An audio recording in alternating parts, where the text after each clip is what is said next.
सच्चो सतराम। कृपया इस चैनल को सब्सक्राइब करें और बेल आइकन को प्रेस करना ना भूलें। धन्यवाद। सच्चो सतराम। इसलिए मंदिर के निर्माण जहां पर भी हो, धर्म स्थल का निर्माण कहां पर भी हो, उसी में हमारा साथ लाजमी होना चाहिए। और मैंने अपनी आंखों में देखा, मुझे याद है कोई बात है, कोई 73 या 72 की, मैं छोटा था, कोई मेरे ख्याल मेरी एज उन वक्त में 9 या 10 सालों की, पर आज तक मुझे याद है। तो वहां पर एक मंदिर का निर्माण हो रहा था, 2 मंदिर का निर्माण हो रहे थे। तो वहां पर एक्चुअली साईं मेरे जो पिताजी थी वो बैठे थे मंदिर के निर्माण में, वो सभी साथ बैठे थे। और वो साईं भगवान दास मेरे पिताजी बैठे थे, तो सभी ले खाने वाले बैठने वाले सभी उसको देख रहे थे, जो भी है, और वो कोई जो भी कहे। तो वहां पर एक इंसान था, बैकग्राउंड उसका बहुत अच्छा था, खानदानी, वो जमींदार थे, पैसे वाले थे, ठीक थे। लेकिन दिन बदलते हैं, कभी कुछ हो सकता है। तो उनके दिन बहुत दुख के चल रहे थे। तो उसी वक्त उनके साथ वो मुखी जो वहां पर मुखी साहब था, वो भी बैठा था साईं के साथ, एक साथ दोनों बैठे थे। तो इन्होंने मुखी से कहा कि भाई जो भी कोई लिखा है, बाकी तो लिखाने में चलता रहता है, कोई किसी की हिम्मत भी देता है, कोई नहीं देता, कुछ भी होता है, लेकिन इसका हमें ख्याल करना है। पहले तो इनकी तरफ देखना नहीं, लेकिन अपनी इज्जत को देखेगा जरूर।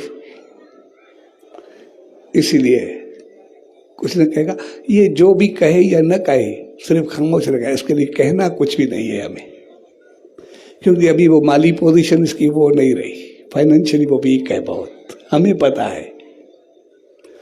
दोनों बैठे थे, तो सभी पूरी लाइन थी, ऐसे चल रहा था। तो साईं साहब के लिखवा रहे थे जो भी थे। तो जो लिख रहे थे, अभी वो दोनों साथ में बैठे थे। एक जो शहर का सबसे अमीर आदमी था, और एक वो जो पहले तो अमीर था, अभी बिल्कुल सबसे जो वो कम था। दोनों एक साथ ही बैठे थे। तो उसी वक्त जैसे उन्होंने लिखना शुरू किया, तो जब वो वीक था, जब उनका नंबर आया, तो उसी वक्त 72 या 3 था वो। तो उसी वक्त उन्होंने जो है, इन्होंने सोचा था मुखियों से बस ज्यादा से ज्यादा इनका 25 रुपए लिखना है। पहले इन्होंने डिसाइड कर लिया था कि वो कहेगा जो भी अच्छा आपको सही लगे आप लिखे, क्योंकि वो पहले तो बहुत आ रहा है, इसीलिए उसकी इज्जत का ख्याल रखना है। जैसे ये कहे हम उसके 25 रुपए लिखेंगे, 26 भी नहीं। तो जैसे उसका नंबर आया, साईं ने देखा, तो उसने पहले कहा से मेरे 250 लिख लो। तो 125 से 250 10 गुना ज्यादा हो गए। उनकी इतनी फाइनेंशियली पोजीशन भी नहीं थी। तो साईं ने कहा उसे जी वो तो 25 सोच रहे थे। तो वो समझा शायद साईं कुछ कम कर रहे हैं मेरी वजह से। उन्होंने ठीक है सही, 550 लिख लो, फिर आगे जो भी जितने लिख लो आपकी मर्जी है, जितना भी चाहे आप लिख ले, आपके ऊपर कलम है, जो भी लिखे मैं वो करूंगा। और जैसे उसने कहा, तो साईं ने कहा कि आज से तुम्हारा भाग उदय होना शुरू हो गया, आज से तुम किस्मत खुलेगी। और जैसे ही वो हुआ, अगले दिन जैसे वो दुकान पे बैठा, पहले दिन ही उसने एक सिर्फ कारोबार किया, उसको पहले दिन उसी वक्त में 13,000 का फायदा हुआ। और वो अभी मैंने मुहूर्त किया, उन्हें पूरा एक संसद राम धाम वहाँ पे बनाया कि बच्चों ने, और पूरे का पूरा धाम उन्हें सिर्फ एक फैमिली ने बनाया, किसी से कुछ भी नहीं लिया, पूरा धाम उन्होंने, जमीन भी अपनी दी और बनाया भी पड़ा। तो मेरे कहने का मकसद है कि जब हम मंदिर का निर्माण करते हैं तो अपने जीवन का निर्माण होता है। और जो उनके साथ बेदादा जो सबसे अमीर आदमी था, तो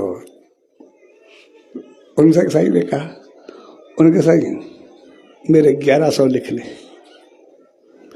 तो साई ने हंस दिया, 1100 तेरे मुंह में पड़ती है, 1100 तेरे मुंह पे लाते हैं।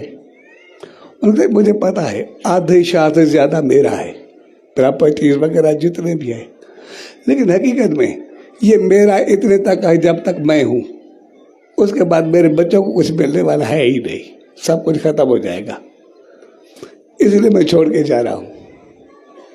तो सैन के तो बच्चों को क्या होगा?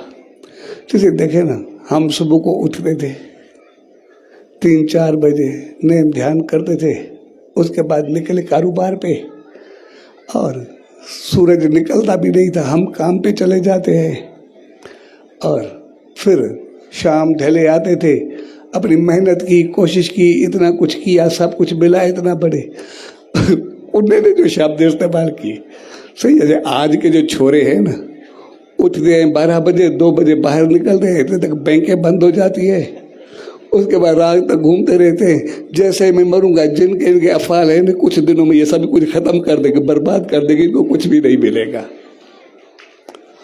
और उसने खुद ये कहा अपने मुंह से, और हकीकत में मैंने वो देखा, जो उसने कहा जैसे ही उसकी जिंदगी पूरी हुई, उसके बाद सब कुछ जाना शुरू हो गया, और सब कुछ देखते पूरा हो गया।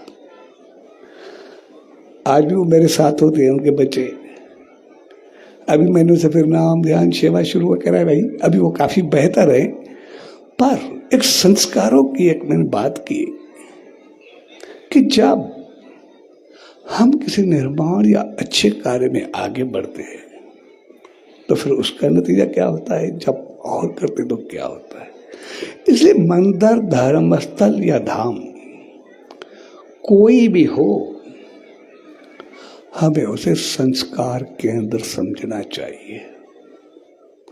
हम ये ना समझे कि मंदिर में हम ऐसे जा रहे हैं, हकीकत में बचपन की सीख पूरी जिंदगी चलती है। आप बच्चों को बचपन में जो भी सिखाएं, जो भी संस्कार दें, वो जिंदगी भर रहेंगे।